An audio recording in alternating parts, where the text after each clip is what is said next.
My Weird Science Dream Girl, the A7R3 is here, and today I'm walking you through how I would set mine up.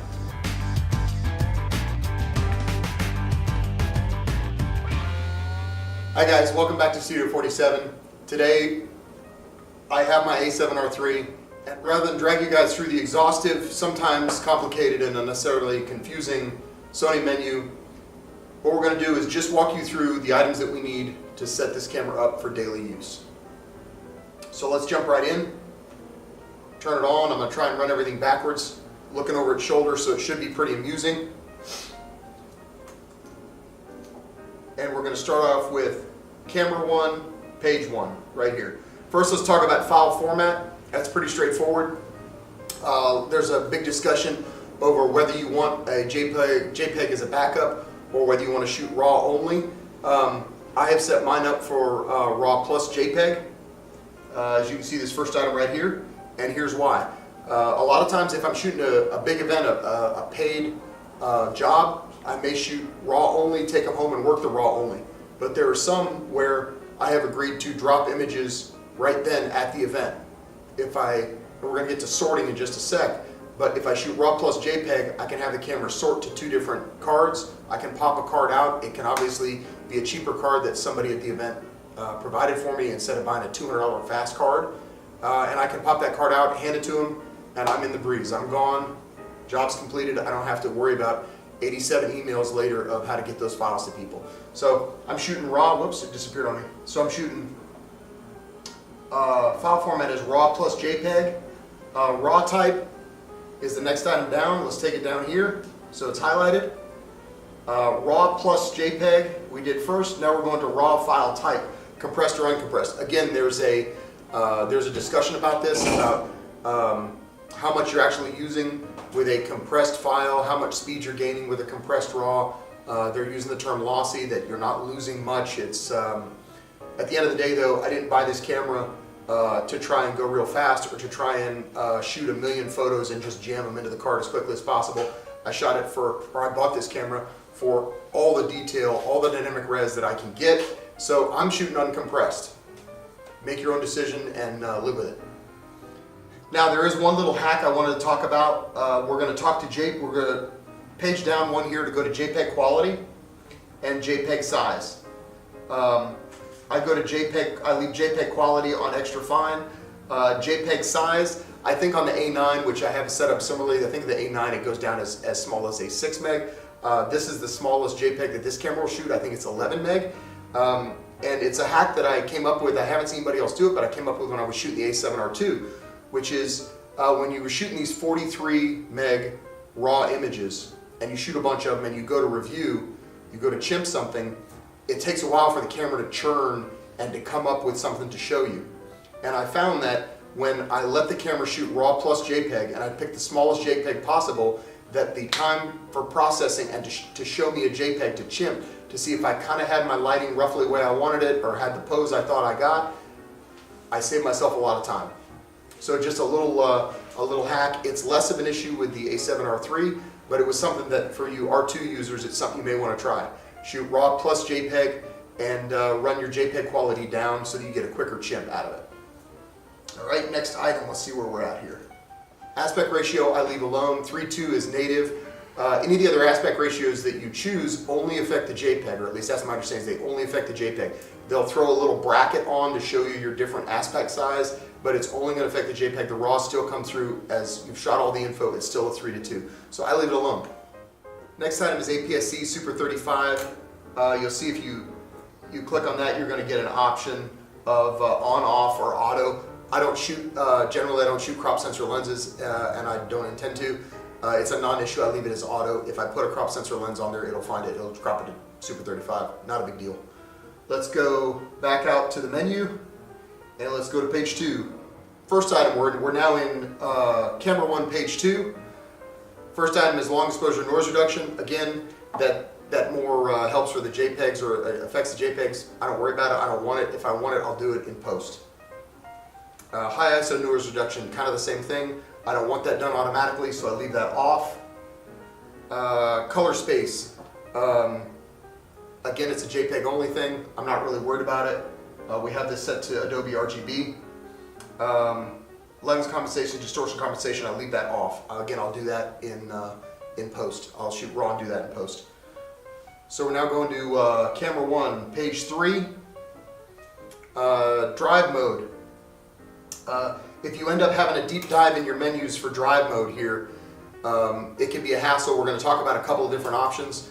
Drive mode, as we pop back out here, drive mode is now on the wheel. You can see I push inboard, I get my little options, I can page down through them. It's no longer, I got really used to and I really enjoyed my A9 with the wedding cake hard switch over here on the left side of the camera. The A7R3, it's not there. So it's on the wheel. It's also going to be on your function menu. Not a big deal, but it's just not, you got to get used to it and relearn a little muscle memory if you're trying to change it quickly. Go back into the menu here. Again, I'm skipping over bracket settings and shift multi-shoot stuff. Don't do a lot of that, not worried about it, leave it the way it's set from the factory. If you get into that stuff, go ahead and change them up to what suits you.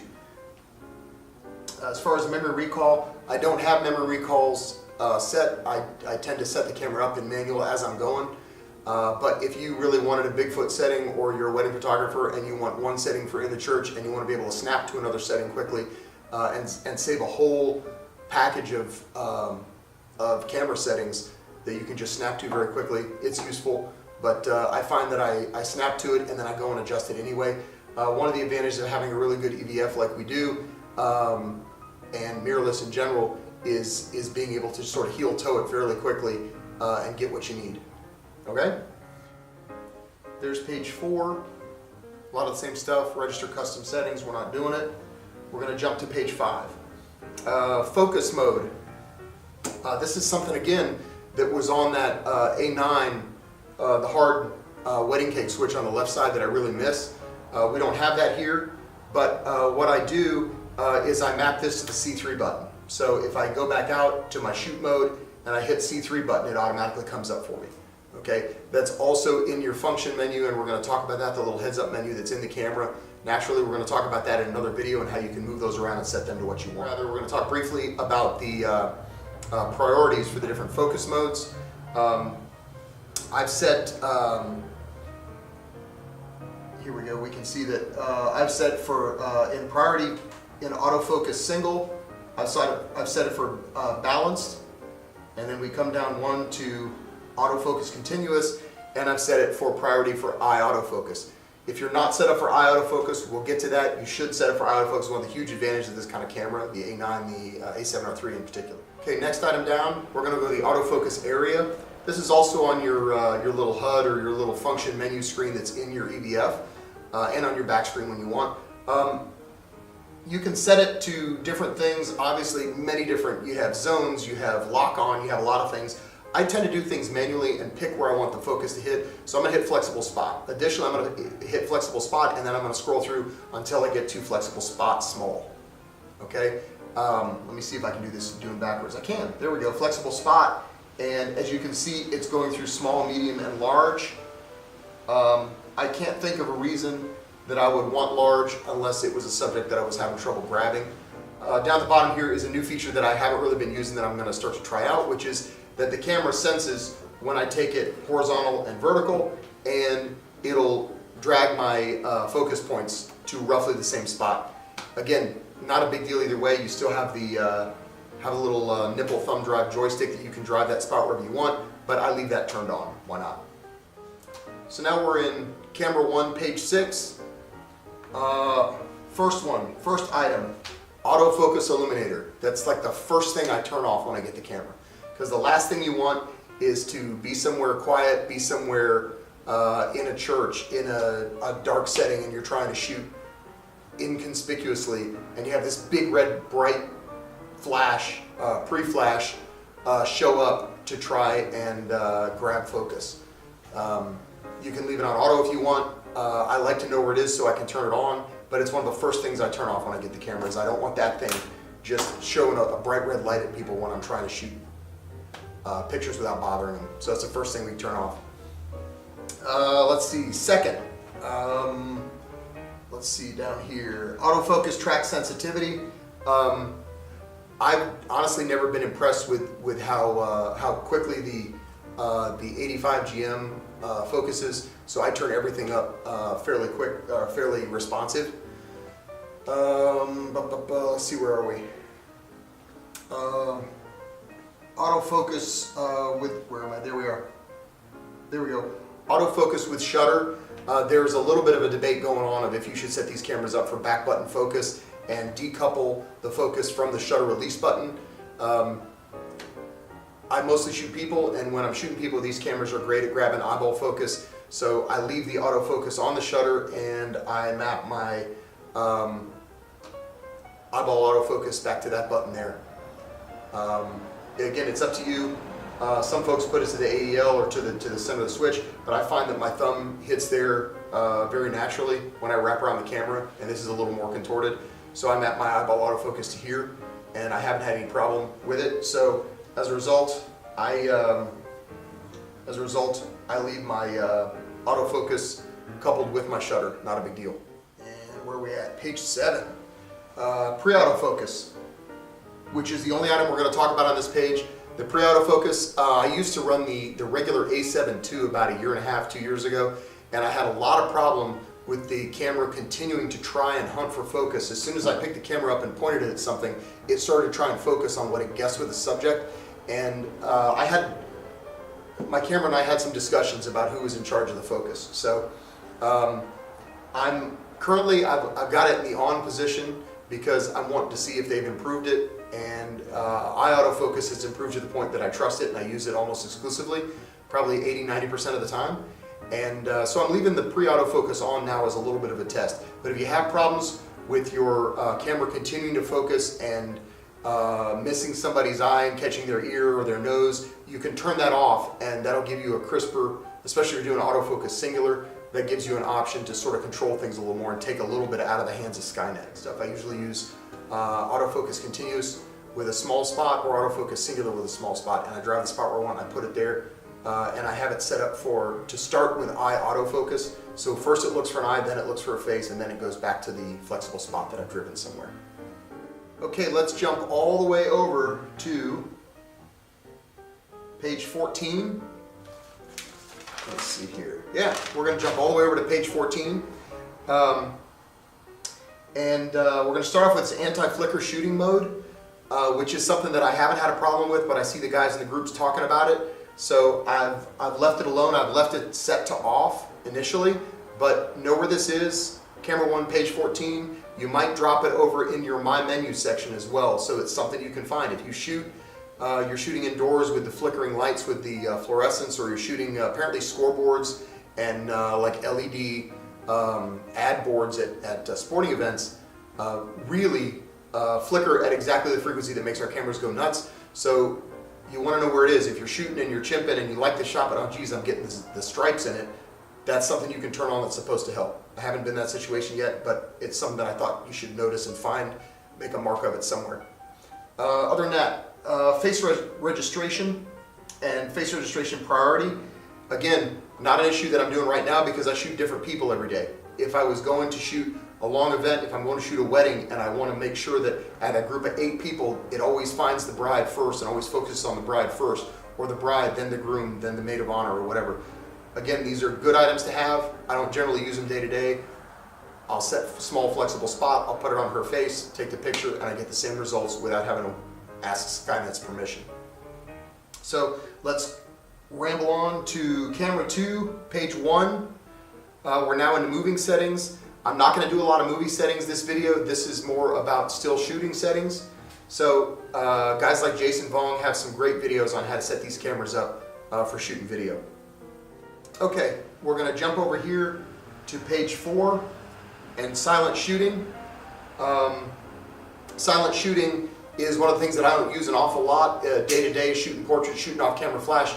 The electronic shutter and a lot of the other settings are not what you want when you're using that. So I still want to use it. I still want to know where it's at. So I mapped it to my C4 button. So I come out here and everything's reversed on me, but it's actually my little garbage can button here. So I come out here and I hit this button and it gives me a little toggle of turn everything silent or don't turn everything silent, okay? But there's a couple things that I've set up that I've mapped to custom buttons like that just make stuff make sense so that you can check it quickly, okay? So we're back into, there we are, silent shooting, electronic front curtain shutter. This one gave us fits. I'm one of those dummies that could not figure out why I was getting misfires with my brand new trigger. And the trigger was brand new and the body was brand new and everything was brand new, and I thought something wasn't communicating. It's the electronic front curtain shutter. Shut that off. If you're going to use off-camera flash and you're going to use your, the Godox trigger was the one that was giving me trouble, the new Godox X Pro, which I absolutely love, and I was getting really random failures to fire. It would miss 2 or 3 in a row, and then it would work fine for 8, and then it would miss 1, and then it would work fine for 2, and then it would miss 2 or 3. So electronic front curtain shutter seems to have cured that problem. It's how it's set from the factory, so you got to go in and shut it off if you want consistent results with your off-camera triggers. Let's see. Release without lens, and release without card. Release without lens, I don't mind. You take the lens off, you want to do something funny with the, what do they call that? There's a name for that, where they're free focusing. That's fine. I don't think that that's going to happen, that I'm going to take a bunch of pictures walking around without a lens attached. But so I don't feel really strongly about that one either way. But the release without card, I have disabled, because that's like my idiot light in the car that turns on that says, hey dummy, you think you're shooting pictures but you're not. You know, it'll, I think it holds the last image that you shot. So if you're in the camera store and you're pointing around and shooting at stuff, they don't have a card in it. Ooh, you can chip an image, that's great. But it's bad news when you set up and you start shooting and you fire half a dozen images, or maybe you fire 10 or 20 images and you think you got it and you didn't have a card in the camera. So I have that turned off. So it'll flash me a big no card in camera, or no card in slot 1 or no card in slot 2 if I try to shoot without a card in the camera. That's just kind of an idiot light, but it's something that I turn on. So next item down is steady shot. That's the IBIS, that's the in-body stabilization, it's whatever they want to call it. Of course, they keep changing the name. But steady shot is something, it's one of the reasons you bought this camera, or these series of cameras, is that you like that it's helping you hand hold stuff a little better when the light's not great. So I turned steady shot on. That's kind of a no-brainer. If you don't want it on, don't turn it on. But it's one of the reasons I bought the camera, so obviously I'm going to have that on. Finder frame rate. Like a lot of folks, I'm mildly irritated that they came out with the A7R3 and gave it all the features and effectively, can I say they devalued my A9? I don't know. But they gave it a lot of great features, but one of the things that they didn't give was the back screen and the EVF at the same quality. So again, just like shooting a half-size RAW or a compressed RAW, I bought this camera for the quality. I bought this camera for the high-end features, and if I can get a little more, if I can get a little more detail, if I can get a higher frame rate, refresh rate, if I can get smoother video, less eye strain out of the EVF or the monitor, I'm going to do it. I'm willing to pay for that in battery life. I got Z batteries. Hell, I got a battery grip on there. I got 2 Z batteries. So for me, it's a no-brainer. I want the high refresh rate.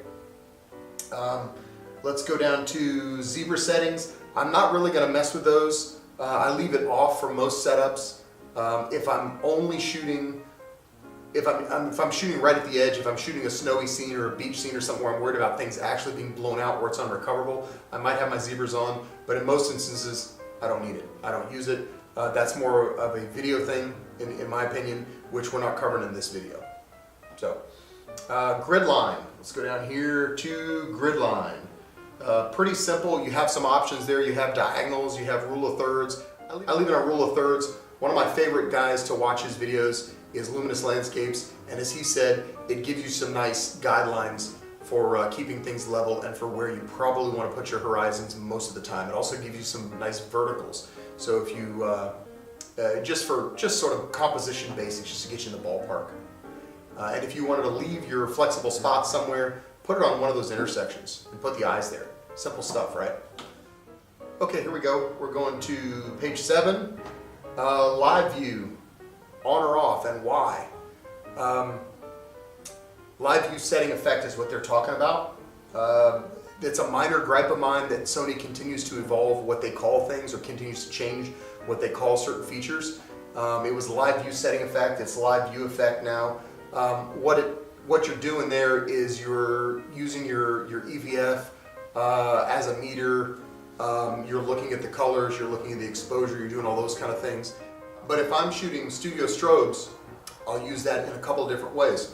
One, if I turn live view setting effect on and the room looks black and I shoot a picture and my strobes all fire, I can see what else is happening in it. Okay? If I'm not using modeling lights that ramp up or ramp down with the power adjustments, I'm not going to be able to use my live view setting effect to see shadows and things. I'm going to have to do it by pulling the trigger and actually getting a flash. Okay? But so I turn my live view setting effect on, and I've got this map, so it's just a so it's a hotkey, and we'll get to those in just a second. But I turn my live view setting effect on, I make sure I have the screen blacked out. But now the rear screen and the EVF look black. And when I go to focus, it'll give me a little bright moment of focus, but it's kind of a hassle to focus and then recompose in the dark, and it's a hassle. So you turn live view setting effect off, and now it gives you a nice bright screen. You can see everything, you can compose, you can take your shot. One of the things that they've done, I think starting with the A7R2, my A7 II didn't do it, or if it did, I had it shut off. I was brand new, it's possible I didn't know the camera. But with the A7R2, I noticed that when I slid a trigger in, it would change the live view setting effect off. Or when I powered up a trigger, it would change the live view setting effect off. So it let me focus in a medium to dark room because I was set up for using the strobes. So that's just one of those little details. I have live view setting effect. Let's go back out here. And I have live view setting effect. You're going to see a little toggle pop up here. I have live view setting effect on or off. Okay, and you can see I can toggle back and forth. Okay, much more convenient than having to dig through things. Yes, you can put it in your function menu if you want. I find I use it so often that I wanted it on a hotkey or a custom key. Okay, that should cover live view setting effect. I'm not sure if I made sense. Basically, if you're shooting console light, if you're shooting ambient light, you probably want your live view setting effect on to see what you're doing. Even if you're not using a meter, I know Connor's a meter Nazi, but if you're not using a meter, it lets you get pretty well set up just by heel and toe, just by dialing things up and looking what you're seeing through the EVF or even on the back monitor. Okay, but it gives you the opportunity to have something to focus on even in a relatively dark room. So our next item, coming down one here, we're going to go to continuous shooting length. And what this is going to do, and let me see if I can get it displayed. There we go, one more. Up here, it's going to show me, because I've split my, I've sorted my files to RAW to 1, JPEG to 1. I have a big card in slot 1, it's going to show me how many I can shoot there. I have a smaller card in slot 2, it's going to show me how many JPEGs will go there. But if I hold down the fire button and I go to high rate and I just start firing it off at 10 frames a second, the little lines are going to appear. And the little lines are slowly going to get shorter and shorter and shorter as I eat up that buffer. And if the little line gets all the way down to where it disappears, I'm out of buffer and the camera will stop. Okay? But if you take a few shots full auto and then you give it a second, it'll start to digest. And you take a few shots full auto, it'll start to digest. So it's sort of a little bit of a buffer meter for you. Yeah, I want that on there. I mean, if I'm having a super huge cluttered rear monitor anyway, or EVF, I may as well have that in there as well. It's just some little lines that move and close down and show me how much I have left in the little buffer tank. Okay? So let's go to C2, page 8. And we're looking for custom key setup. Now, important to note that you have 3 different realms, 3 different modes for each of your custom keys, okay? You have custom keys for stills, which is what that little icon there means. You have custom keys for movies, which is what that little icon means. And then you have custom keys when you're in a playback mode, which is what that little icon means. Okay, makes sense? My custom setup is as follows for when I'm in stills. I have my focus mode over here on C3, which is really close to where my wedding cake used to be that I really liked. Okay, so I pop C3 and it's going to give me options for focus mode and I can go right through them. Yes, obviously, I can also hit my function and my focus mode is right there in my function or heads up menu as well. But it's something that I use often enough that I wanted a hotkey for it, or a custom key. So I've made that right there. The next thing I've done is eye autofocus. I put my eye autofocus on the AF on button, which again, as I pick the camera up, I find that my thumb wants to hit here instead of this is a little bit of a contortion for me. So I find that this was more comfortable. So I have mapped my eyeball autofocus to the AF on button. Live setting effect, I've put on my AEL switch right here, and as you can see, it toggles it on and off. See that? Pretty straightforward. Okay? Silent shooting. When I'm in stills mode, silent shooting, we come down here to C4, and it offers me the option to turn everything off and go silent or not. Okay? Make sense? Those are just things that I use regularly that I wanted handy. You can set your camera up however you like. Those are the things that I find I use the most. We're going to talk about the function menu in a little bit, but and in another video. But for right now, those are the things that I changed in my A7R3. When I'm in playback mode, which right now is telling me I have no images in playback mode, but when I'm in playback mode, C3 becomes a rating button. And people have talked about this, apparently like the dual card slots, but less functional and more preference. People really want to do card slots, so they gave that to us, and now they can say, oh my God, it's a professional camera, it has dual card slots. Okay. The rating button was something that people really wanted as well, and that was more of a warm fuzzy, that you're going through your pictures, you're showing people pictures, and they go, ooh, that's the one I want, I like the look on my face in that one, or that's the one where the dog was smiling, or whatever. You hit that button, you can adjust how many stars it puts on it, but you hit that button when you're in playback mode, it'll put a star on it, and then when you take it into Lightroom, that one's already rated, so it's easy to find. Out of 1,000 shots, you can go right to the one. Obviously, you can enable filters or whatever. You can go right to the one that was their favorite. Naturally, that's going to be the one that's slightly out of focus that you don't want to edit, but still, it lets you get there. Let's go back in here, and we're going to talk about, just briefly, function menu setup. Okay, your function menu setup, we're going to save that for a different video. Function menu is when you're out here and you press the function button, you have 12 little items that are going to pop up in sort of a HUD. You can see it through the EVF, you can see it in your rear monitor, and on the later model cameras, that's adjustable. You can make that how you want. You can move those around in different slots. Put your favorites in there, put things that are normally your deep dive items that you find yourself using, and you're pulling your hair out because of the Sony menus, you can put them right there on your function menu. For my custom keys and for my function menu, one of the things that I'm not going to put in there that I have to go deep diving for is format. Why won't I put format in there? Because I don't want to very quickly in 2 taps go through and format some cards that have some important info on them. Okay, so I'm going to go to my menu, which is coming up in a moment, and I'm going to put that in my menu so I know where it's at, I can get to it easily, but it's not something I'm going to do by accident. Okay, so we're going to skip the network tab.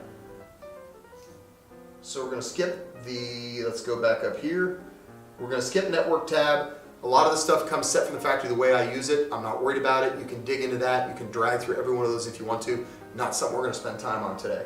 So we're going to go to playback. Rating we talked about. Let's see, here we are. Rating custom key. I have that set to C3. So if you go into playback mode, you hit the C3 button, it puts a star or however many stars you determined on that one. Let's skip over to page 3. Select playback media. Originally we were talking about how if I shoot a smaller JPEG and then I want to chimp, it's much quicker to give me an image to chimp. There's an opportunity to do that there. Let's go to Toolbox tab. We're in our Setup tab, Toolbox tab. So we're going to talk about monitor brightness. I leave that on automatic. Again, if it's super bright all day and you know it and you're having troubles and you can't read it, go ahead and crank that up to high. Viewfinder brightness the same way. I think I have my monitor brightness a little high, but it's easy enough to make it where you want. Boop. Let's get back out. There we are. Viewfinder brightness, I leave that to auto. I haven't had any problem with the EVF being too dark. And one of the huge advantages of mirrorless cameras in general is that I can chimp by putting my eye up to that super high-res EVF. Let's go to page 2 in the Toolbox tab. Display quality. Again, that's one of the things I bought this camera for. I paid extra for it. Why wouldn't I use the highest quality? I got 2 Z batteries in there. They're going to last all day anyway. I'm not worried about battery life. I'm worried about getting the best quality experience I can out of this thing. Okay?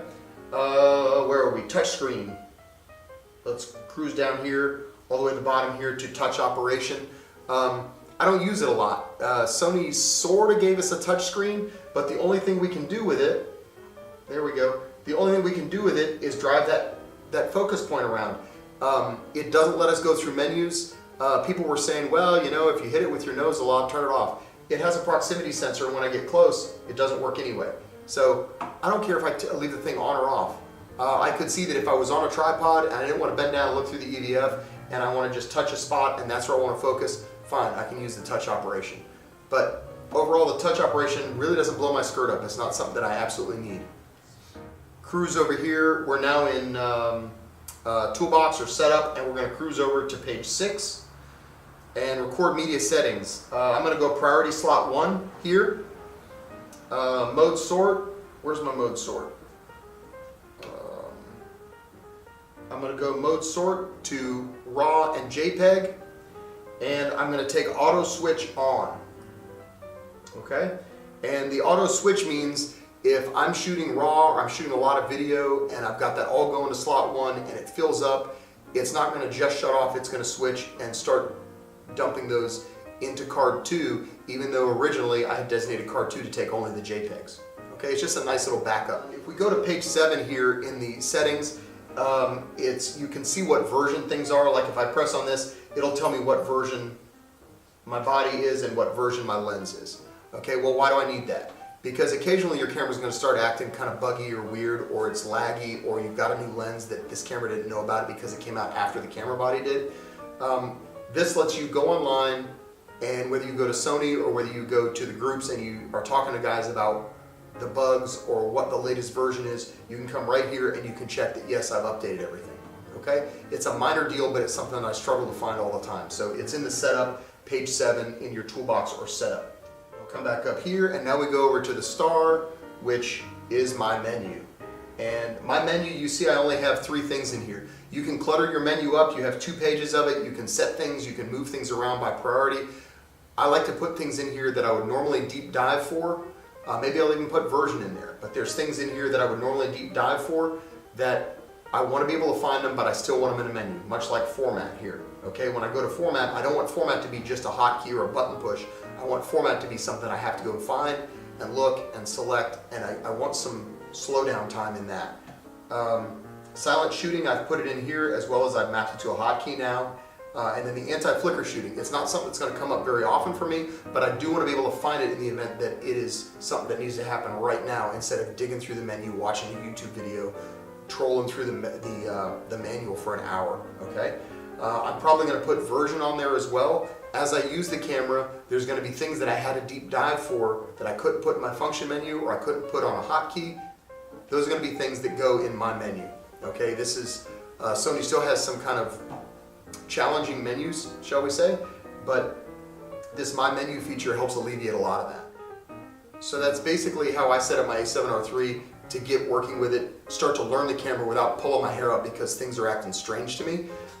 Couple of notes. One, if you know you use the same features all the time, or you're going to want to switch back and forth between your live view, back and forth, on or off, or you're going to want to have access to changing your focus mode regularly, or you're going to want to have, oh geez, that anti-flicker shooting, or oh geez, you can map it. A lot of times these Sony cameras are great because you can map it to a custom key. That being said, the function key, the heads-up menu is a much underutilized feature. I was looking at Connor's A6000, he has 2 of them. In fact, one of these cameras that we're shooting on today is an A6000. It does great stuff, but it's a couple, 3 years ago they came out with it, so it doesn't have a lot of the newer features. And one of the features it doesn't have, or at least that I couldn't find in there, is the ability to alter this menu.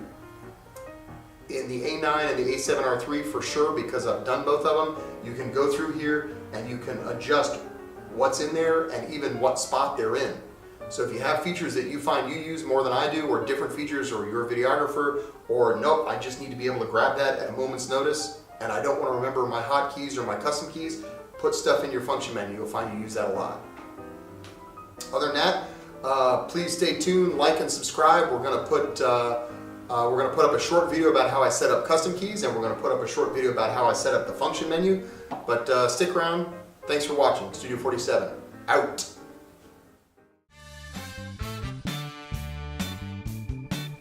Connor back in the back with the frickin' Nerf guns.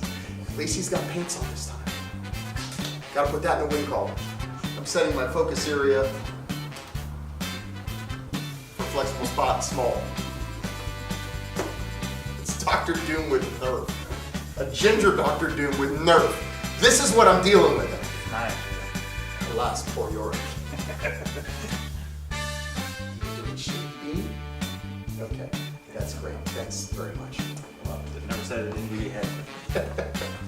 Someday that's gonna come up. I'm gonna be on frickin' CNN get interviewed. Okay, I brought a black long sleeve shirt because I thought it would not be distracting. Oh, you gotta be racist. Exactly. You good? Eric, Yo. 47-year-old virgin, take 2. Nice. APS-C Super 35. Jesus, man. We're gonna take a moment.